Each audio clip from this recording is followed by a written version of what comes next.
Halo men, gimana kabarnya nih? Jangan lupa bahagia ya kawan, dan selamat datang di Melodi Cerita.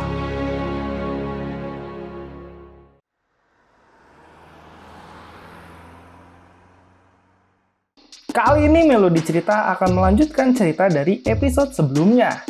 Dan kali ini lambang swastika Buddha yang terpampang di langit tiba-tiba mengeluarkan cahaya-cahaya emas dari langit. Itu pun membuat Wukong sangat takjub karena itu adalah dewa legendaris dan Xiaosu pun mengajak Wukong pergi. Tapi sayangnya Wukong malah melemparnya dan dia siap menantang sang dewa-dewa itu. Lalu dari langit pun turun sebuah patung Buddha emas raksasa. Buddha itu berkata dengan bijak, bencana besar telah datang ke bumi. Ribuan makhluk meratap kesakitan, bergema sampai langit dan mencapai surga. Dia dengar Wukong adalah iblis yang menyebabkan bencana. Wukong pun bertanya siapa dirinya dan dia pun memperkenalkan dia adalah Buddha Gautama atau Tathagata dari penjaga surgawi. Dia tidak pernah berurusan dengan iblis fana secara langsung dan kali ini dia turun untuk menangkap langsung Wukong karena dia telah marah. Lalu dia pun berkata Wukong terlalu sombong dan berapa banyak makhluk yang dia hancurkan. Berapa orang juga yang telah dia makan. Wukong pun berkata sudah tidak terhitung lagi. Karena semakin banyak dia makan, semakin lapar juga perutnya. Dan akhirnya Buddha pun akan memutuskan untuk membunuh Sun Wukong dengan tangannya sendiri. Jalan surga akan diterapkan.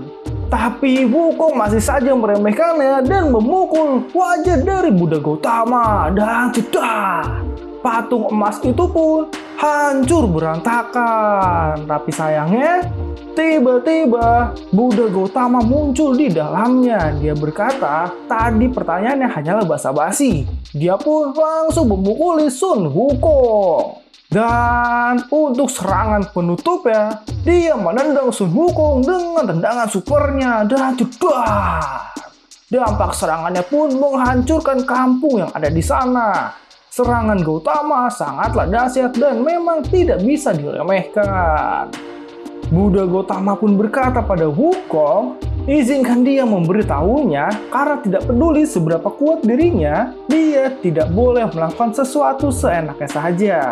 Ada hukum dan aturan di alam dunia ini. Dia terlahir sebagai dewa dan dia memperjuangkan nilai-nilai itu. Tapi sayangnya Wukong kembali bangkit dengan mode siap bertarungnya. Dan tiba-tiba tangan Wukong pun dililit oleh tali emas surgawi. Ternyata dia telah dikunci oleh tali-tali emas di setiap kaki dan tangannya. Yang melakukan itu adalah biksu-biksu surgawi. Dia pun dipimpin oleh satu biksu yang sangat kuat. Dia berkata pada Gautama kenapa Gautama harus turun tangan. Dan Gautama pun berkata karena mereka terlalu lambat. Kerusakan sudah terjadi terlalu besar. Dan bagi sang biksu pemimpin, banyak prosedur yang harus dilewati surgawi hingga dia turun ke bumi. Dia pun juga membawa sebuah kendi ajaib. Dia melempar kendi itu dan tiba-tiba kendi itu berubah menjadi monster yang sangat besar. Monster itu pun sangat mengerikan dan siap menembakkan senjatanya ke arah Sun Wukong. Namun ketika senjata itu siap menembak, Xiaosu pun muncul untuk menghentikannya. Dia memohon kepada dewa untuk tidak membunuh Sun Wukong. Tapi bagi sang biksu itu sudah terlambat. Bahkan perintah dari Gautama pun diabaikan dan sudah. Senjata itu pun melancarkan serangannya dengan sangat dahsyat. Xiaosu pun terkena dan Sun Wukong juga. Bahkan bangunan-bangunan di sekitar sana pun hancur berkeping-keping tanpa tersisa. Wukong yang melihat Xiaosu terkena serangan itu pun langsung mencari Xiaosu. Dan dia hanya melihat tangan Xiaosu yang tertindih berbagai macam bangunan yang hancur. Itu pun membuat Wukong sangat marah. Baginya, apakah dewa benar-benar membunuhnya? Dia tidak pernah melakukan hal yang buruk padahal. Dan apakah ini yang disebut dengan jalan surgawi? Mereka para dewa hanya berurusan dengan Wukong, tapi mengapa mereka membunuh Xiao Su? Wukong pun ingin bangkit, tapi sayangnya tepat di belakangnya dia pun dihajar oleh biksu dengan tongkatnya. Badannya pun tidak jadi berdiri lagi. Dia berkata, Wukong memiliki vitalitas yang sangat kuat. Bahkan kali ini dengan serangan fatalnya Wukong masih bisa bernafas. Tapi untungnya dia memiliki mata yang sangat tajam. Setelah itu, Gautama pun juga datang mendekati dan bertanya kenapa tidak mengambil kembali labu itu. Padahal gadis itu tidak perlu dikorbankan. Tapi bagi sang biksu, itu baru saja ditembakkan. Jadi dia tidak bisa menunggu lebih lama lagi. Ini layak diterima iblis dan membayar nyawa manusia. Tapi Gautama tidak berpikir begitu dan meminta biksu jangan membuat keputusan tanpa izin. Sang biksu pun berkata mereka berjalan menuju langit, menaklukkan iblis dan tidak memiliki niatan lain sebenarnya. Jadi jika dewa menganggap dia salah, mereka akan menanggungnya bersama-sama di surgawi. Dia akan mempertanggungjawabkan perbuatannya. Mendengar itu pun Gautama berkata mereka hanya melakukan tugasnya saja. Dan sebenarnya dia hanya ingin mengenal iblis itu lebih jauh lagi. Tapi sayangnya tidak ada kesempatan kali ini. Bagi sang biksu, itu hanya iblis yang kehilangan akal sehatnya. Baru-baru ini banyak iblis telah berinvestasi di Dark Soul Dao. Mereka tidak bisa menahan keinginannya dan akhirnya jatuh dalam jalan buntu. Gautama yang mendengar penjelasan itu pun tidak ingin mengalami hal yang serupa terjadi lagi. Dan apakah solusi 10.000 kesengsaraan yang legendaris itu benar-benar bisa dicoba? Sang biksu pun menjawab, perhatian Gautama terhadap dunia fana cukup langka di antara para dewa. Bahkan jika ada lebih banyak iblis yang sombong, mereka akan melakukan yang terbaik untuk melenyapkannya. Dan dia pun meminta murid-muridnya untuk kembali ke surga. Manfaat dari pelatihan ini tidaklah buruk, cukup bagi mereka untuk meningkatkan level. Tapi sayangnya, tepat di samping biksu itu, Wukong pun bangkit lagi dengan setengah tubuhnya. Kakinya pun hancur tidak bersisa dan hanya meninggalkan bagian tubuh dari pinggang ke atas.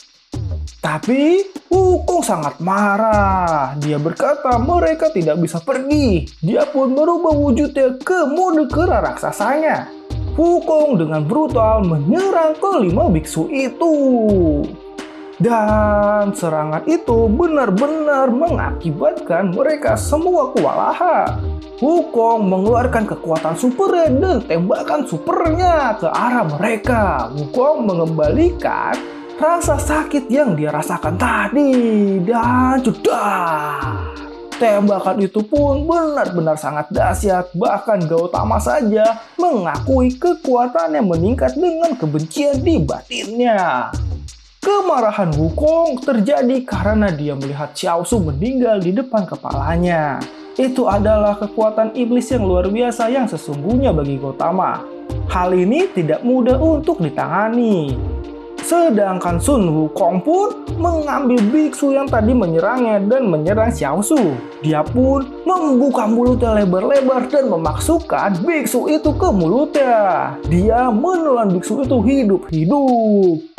Dan Wukong pun berteriak kalau semua dewa akan dia makan. Tidak akan ada lagi yang tersisa. Lalu cerita pun dibawa ke sisi surgawi. Salah seorang biksu melapor kepada Raja Istana kalau alarm penanda iblis besar akan datang telah berbunyi. Dan Raja itu pun bertanya bagaimana dengan biksu yang bertugas. Biksu itu pun menjawab pesan itu baru saja diterima. 5 biksu yang bertugas telah dibunuh dalam proses menaklukkan iblis itu. Dan jiwanya telah melayang ke aula kehidupan abadi. Mendengar itu pun semua yang hadir di sana bertanya-tanya. Mereka berkata belum pernah melihat iblis sebesar itu. Dan siapakah iblis itu? Lalu Raja Istana pun berkata, dia menunggu pelaksanaan jalan surga dan tentu saja dia tidak bisa mengabaikannya. Tentara surga sedang menunggu, siap untuk pergi. Dengan 3 jenderal dewa yang memimpin tentara, tangani dengan hati-hati bagaimana situasi iblis besar saat ini.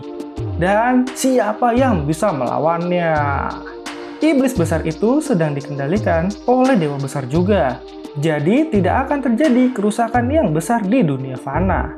Ya, yang menghadapinya adalah Yang Mulia Tagatha. Gautama kali ini akan bertarung melawan iblis besar Sun Wukong. Bagaimanakah pertarungannya? Kita saksikan di video selanjutnya ya kawan. Jangan lupa juga untuk share, subscribe, dan like jika kalian suka. Dan sampai jumpa.